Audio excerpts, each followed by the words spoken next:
Story number 1, Yard Estimate. I was working on a logo revision when the knock came. 2:15 in the afternoon, middle of a Tuesday. The kind of day where the light outside is flat and gray, and you lose track of time sitting at your desk. I almost didn't answer. The man at the door was maybe 50, weathered looking, wearing worn jeans, and a gray work jacket with no company name on it. Behind him was a white pickup truck, unmarked, parked in my driveway. "Hi there," he said. "Your husband called about a yard consultation. Landscaping. I'm here to take a look at the drainage situation you've got going on back there." I didn't remember my husband mentioning anything, but that wasn't unusual. He travels for work, forgets to tell me things. He probably sent an email I hadn't read or texted me while I was focused on something else. "Oh yeah, okay," I said. "Come on in." He stepped inside, and I noticed the wet soil right away. His boots had tracked it across the threshold and down the hallway toward the kitchen. Dark streaks on the hardwood. I made a mental note to clean that up later and tried not to be annoyed about it. "So the drainage," he said, following me. "That's the main issue." "I think so. I'm not really sure what the problem is, honestly. My husband handles most of that stuff." We reached the kitchen, and I gestured toward the sliding glass door that opens to the backyard. The yard is maybe a 1/4 acre, sloping down toward a fence line. Nothing special. Some overgrown shrubs, a patio that needs power washing. "I'd like to see it from inside," he said, "to understand the water flow. The grading situation." "Well, here it is," I said, pointing through the glass. "No, I mean."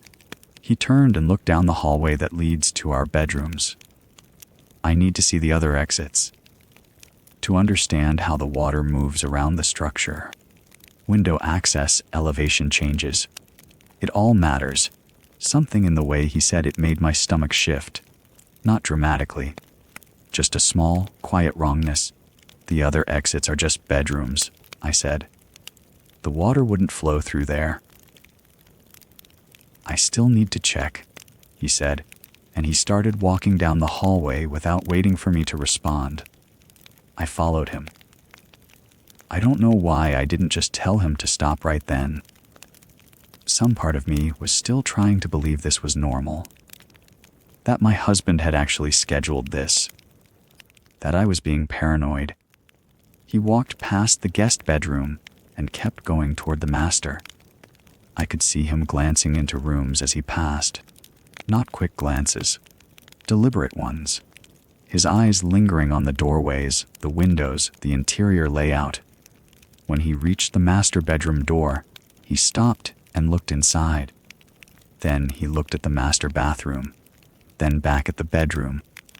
"Why do you need to see these rooms?" I said.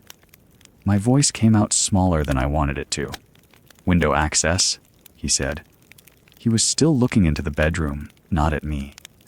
"I need to see where equipment could go, where the grade changes relative to the structure. It matters for the estimate." He took a step into the bedroom doorway. That's when something clicked. Not a realization, exactly. Just a sudden absence of the benefit of the doubt. A moment where I stopped trying to rationalize and just knew. "You need to leave," I said. "Right now." He turned to look at me. His face was neutral. Not angry. Not apologetic. Just blank. "I'm not finished," he said. "You need to leave my house. Now." I pointed back toward the hallway. He didn't move for a moment. Then he shrugged and walked past me, heading toward the front door. I followed him the entire way, staying close enough that he couldn't change direction without me seeing it. At the door, I said, "Don't come back." He didn't respond. Just walked out to his truck and got in. I locked the door behind him and watched through the window as he sat in the driver's seat, engine off, just sitting there, looking at the house, or maybe looking at nothing. I couldn't tell. 5 minutes, maybe 6. Then he started the engine and drove away. I called my husband immediately. "Did you schedule a landscaper?" I said. "No." "Why?" I described the man, the truck, the way he'd walked through my house. "I don't know anyone like that," my husband said. His voice had changed. "Are you okay? Did he do anything?" "He just left. But he was looking at the bedrooms, the windows. He said it was for the estimate, but..." "Lock the doors?" my husband said. "All of them. I'm calling the police." I hung up and went through the house. Front door locked. Back door locked. Garage door locked. I checked the windows, all closed. All locked. The wet soil tracks were still there in the hallway, dark and drying. I stood at the front window and looked out at the street. The white pickup was parked 3 houses down, on the left side of the road, facing away from my house, but parked in a way that would give the driver a view of my driveway in the side mirror. The driver was still inside. I could see the outline of his head, sitting, waiting. I called my husband back. "He's still here. He's parked down the street. The police are coming. Stay inside. Lock yourself in a room if you need to." I didn't lock myself in a room. I stood at the window and watched the truck. The driver didn't move, didn't get out, didn't look at his phone. Just sat there, visible only as a silhouette, a shape behind the windshield. The police arrived 17 minutes later. 2 cars. They pulled up to the house first. Then one officer drove down the street toward the truck. I watched from the window as the white pickup suddenly started and drove away, accelerating smoothly, not too fast, just leaving. The police car followed for a block and then came back. The officers took a report. They looked at the soil tracks. They asked me to describe the man again. They said they'd increase patrols in the area. They said it was probably nothing, but they understood why I was concerned. After they left, I cleaned the hallway. The soil came up easily. By the time my husband got home 2 hours later, there was no evidence the man had ever been inside. We changed the locks anyway. New deadbolts on both doors. We got a Ring camera installed on the front porch. My husband filed a report with the county sheriff's office. The police never found the truck. No one in the neighborhood had seen it before. There were no landscaping companies in the area with a white pickup matching that description. I still work from my home office, but I keep the doors locked now, even during the day.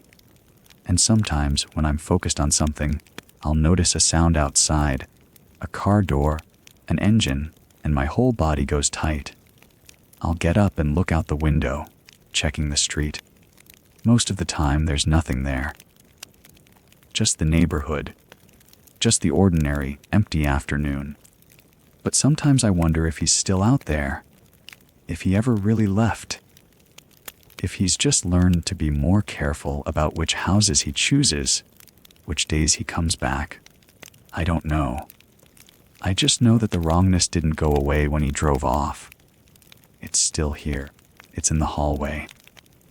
It's in the way I lock the doors now. It's in the space between what I saw and what I can prove. And that's what stays with me. Not the fear of what he might have done, but the certainty that something was wrong, and the knowledge that nothing I do will ever make me completely sure it won't happen again. Story number 2, Rideshare split. I landed at DFW around 9:30 in the evening.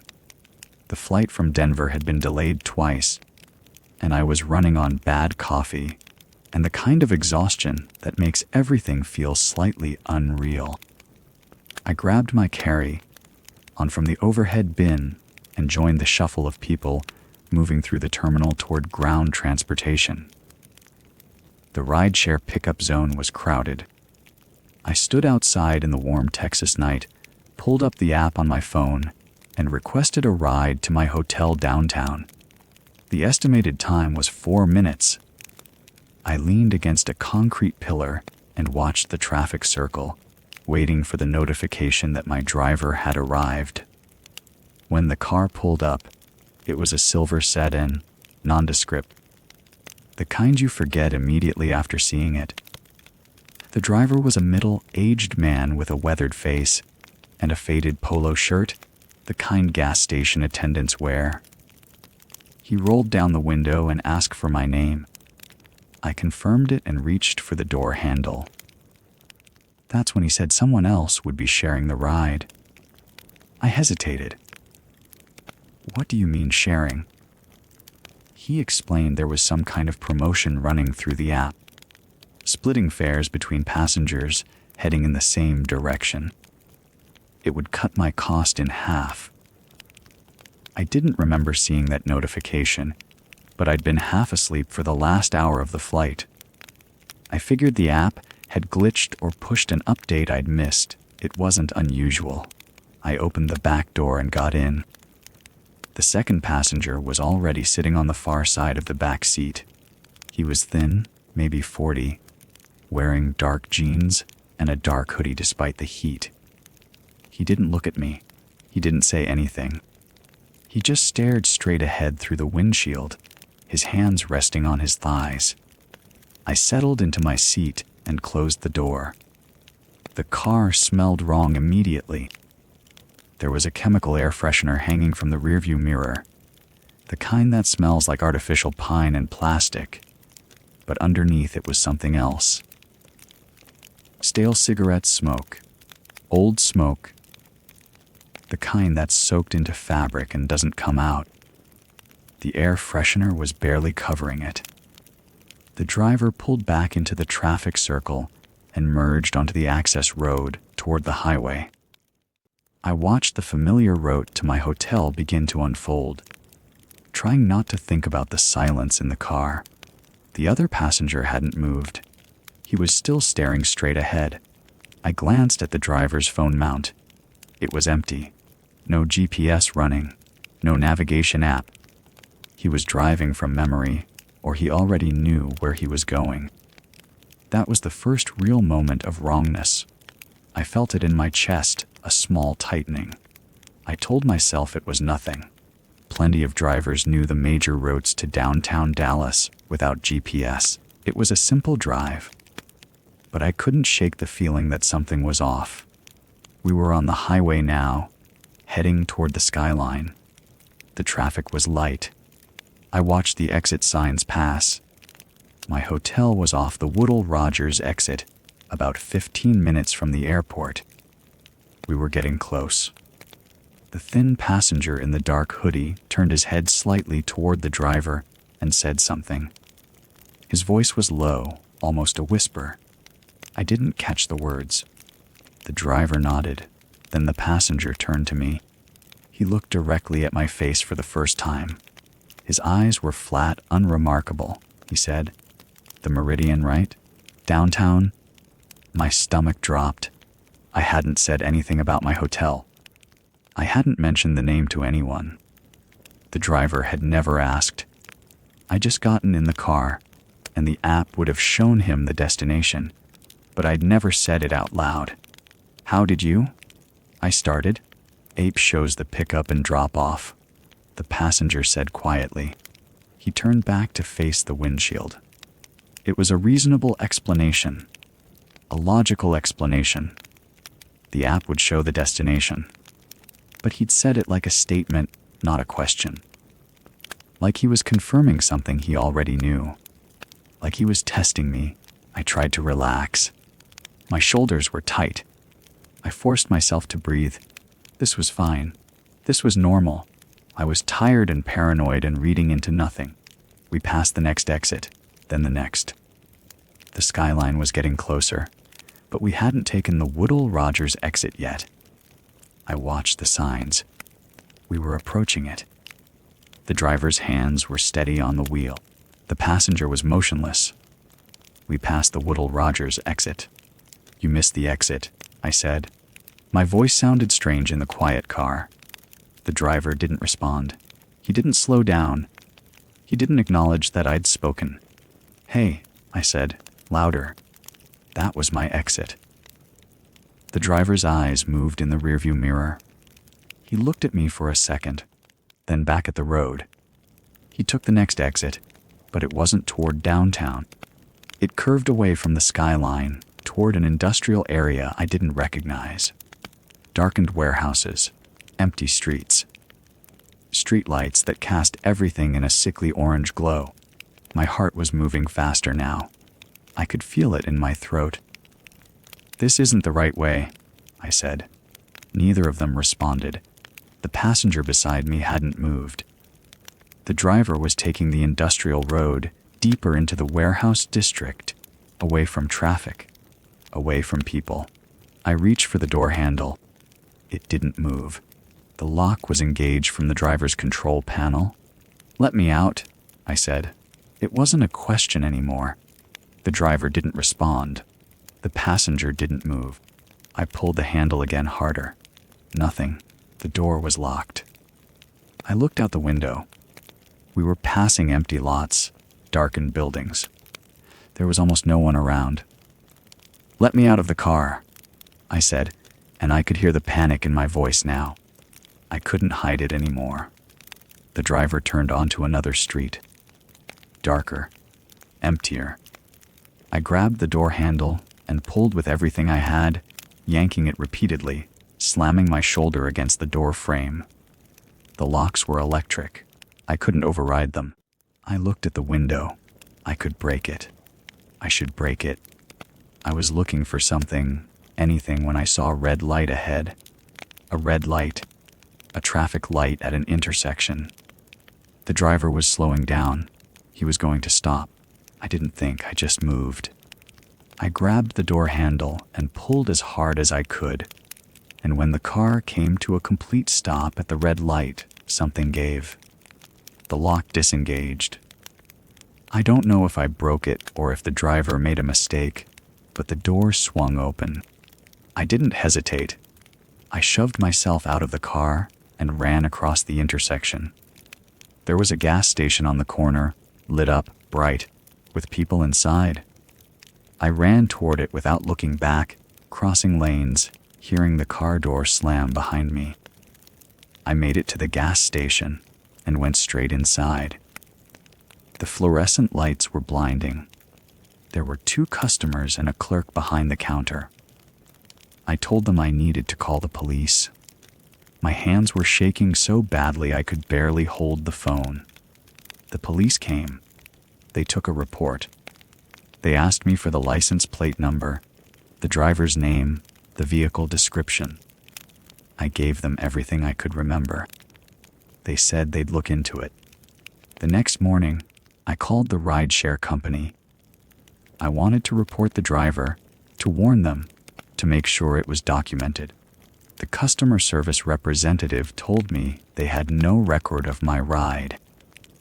No driver profile matching the description. No vehicle with that license plate in their system. They checked my account. My credit card had never been charged. I still don't know what happened that night. I don't know if they were planning to rob me, or hurt me, or something worse. I don't know how the passenger knew my hotel name. I don't know why the driver took that exit or locked the doors. I just know that I got out, and I'm still here. And somewhere in Dallas, that car is still on the road, and I have no idea who's driving it or who's sitting in the back seat. Story number 3, open house. I was standing in my kitchen organizing the sign in sheets when I realized I hadn't heard the dehumidifier in about 3 minutes. That's the kind of thing you don't notice until you do, and then you can't stop noticing it. The man had asked to go back down to the basement around 4:15. His name was David something. He'd arrived late to the open house, maybe 3:45, after everyone else had already left. He was well dressed in that careful way that makes you pay attention. Navy blazer, pressed khakis, the kind of shoes that cost more than they look like they should. He'd asked intelligent questions about the foundation, the age of the electrical panel, whether we'd had any water intrusion. The kind of questions a serious buyer asks, or someone pretending to be one. I'd shown him the basement myself. It's a good basement for Connecticut. Dry, finished on one side, the other side still raw with the mechanicals. The dehumidifier runs constantly down there. It's become background noise to me over the 2 years I've lived here alone. You stop hearing it until you do. I called down the stairs. David, how much longer do you need? Nothing. I waited maybe 30 seconds and called again. I need to lock up soon. Still nothing. I told myself he was probably just examining the foundation wall more closely, running his hands along it the way some buyers do, looking for cracks. It must be the wind, I thought, which didn't make sense because the dehumidifier stopping had nothing to do with wind. It must be he just turned it off to listen to something. But why would he do that? I stood at the top of the basement stairs. The door was open. I could see the light from the finished side spilling across the concrete floor. The air felt different, colder, maybe, or just still in a way that made me aware of myself breathing. Then I heard footsteps, not on the stairs, on the basement floor, moving away from the stairs, toward the back where the circuit breaker and water heater are. Deliberate footsteps, not searching footsteps, purposeful ones. I called down again. Everything okay down there? The footsteps stopped. I stood there for maybe 5 seconds, which is longer than it sounds, and then I walked back through the kitchen, through the mudroom, and into the garage. I got in my car without thinking about it much. My hands were steady. I was being ridiculous, I told myself. He was probably just looking at the panel, checking the amperage or something. People do that. It's normal. But I was already backing out of the garage. I drove 2 blocks away to a Dunkin' and called my colleague Marcus. We'd worked together for 11 years. I told him I needed him to come back to the house with me, that I had a situation. He didn't ask questions. He said he'd be there in 7 minutes. While I waited, I sat in the car and tried to think about what I'd actually seen. I hadn't seen anything. I'd heard footsteps moving in the wrong direction. That was all. The dehumidifier had stopped. Maybe it had a timer. Maybe it cycled off. I didn't actually know. I'd never paid attention to when it cycled. Marcus arrived in his truck. He's a solid person, Marcus. Divorced too, though his was years ago. He didn't look concerned, just practical. We drove back to the house together. It was getting dark, late October, so the light was already gone by 5 o'clock. The front door was still unlocked. That's how I'd left it, and I hadn't heard the man leave, which now seemed like the kind of thing I should have heard. We went inside. The house was quiet in the way houses get when they're empty. Marcus turned on the basement light from the upstairs switch. We went down together. The basement was empty. Just the finished side with the furniture I hadn't sold yet, and the mechanical side with the furnace and water heater and the circuit breaker box. No David. No sign of him at all except the basement window. The one that looks out at ground level toward the backwoods. It was open about 6 inches, and the frame around it was damaged. Fresh damage. The paint was splintered, and I could see tool marks on the wood where the latch had been forced. Pry marks. Someone had opened it from the outside. Marcus and I looked at each other. He went to the window and looked out. "There's mud on the sill," he said. "Fresh mud." We both looked at the floor. There were footprints. Muddy ones, leading from the window across the basement floor toward the circuit breaker box, toward the alarm panel on the wall, toward the water heater, then back toward the window again. The prints were clear and deliberate, like someone had walked a specific route and then retraced it. "Call the police," Marcus said. But before I did, I went upstairs to the kitchen. My car keys were on the counter, where I always leave them when I'm showing the house. They were still there, but my house keys, the ones I'd left on the counter next to the sign and sheets, were gone. The police came. They photographed the window and the footprints and took my statement.